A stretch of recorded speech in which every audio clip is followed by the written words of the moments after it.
Some concerns about the federal government taking a bigger role in what is supposed to be an election process run by the states.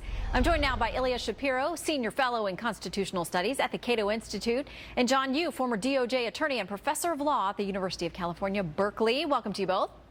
Good to be on. Thanks. All right, Ilya, why should we care if the feds want to get more involved? They say they want to protect us. They want to make sure everything's okay. What are your concerns? Well, look, there is no critical infrastructure clause in the Constitution, and anything the federal government does has to be based on constitutional authority.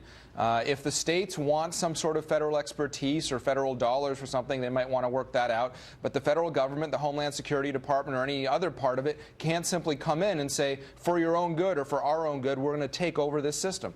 Yeah, and Professor, if I remember back to law school, and I might have done some cheating and some studying today, but Article 1, Section 4, as I recall, gives the states the control over how elections are handled. And there are a lot of people who worry about the concentration of power at the federal level, and they're concerned about what they see may be another power grab here. Yes, you're perfectly right, and you should have gotten an A in constitutional law because that's the exact provision at stake. The government may be right if it came to critical infrastructure of electrical grids or communication networks. But on the issue of elections, there's a specific constitutional provision, Article 1, Section 4, that says the time, places, and manners of elections are in the hands of the state legislatures. So in this one area, the federal government cannot act unless Congress passes an actual law or the states request help.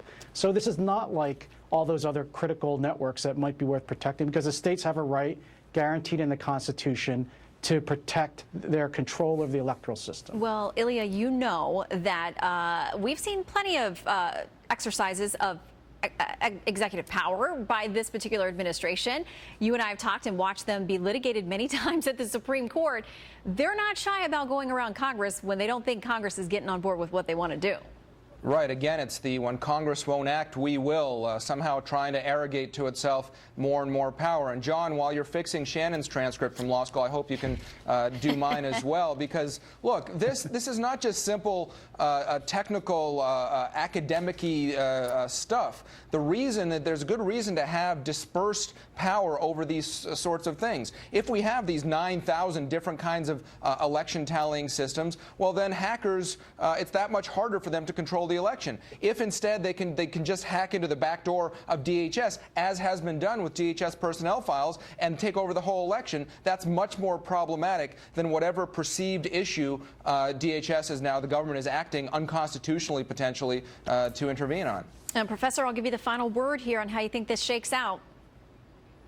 Well, I hope that the federal government, although I think it's a good idea to stop the Michigan fight song from ever being played. Agreed. I think we can all agree on that, no matter what law school we went to. But the important thing is that I agree with Ilya. The nature, it's not just the technology involved. The beauty of our Constitution is creating a decentralized federalist government, and that means it's harder to attack for a hacker. It means our system is more resilient, but that's because it's hardwired into our Constitution by our framers over 200 years ago. All right, gentlemen, very informative and I would argue entertaining. Great to see you both. Thanks, Shannon.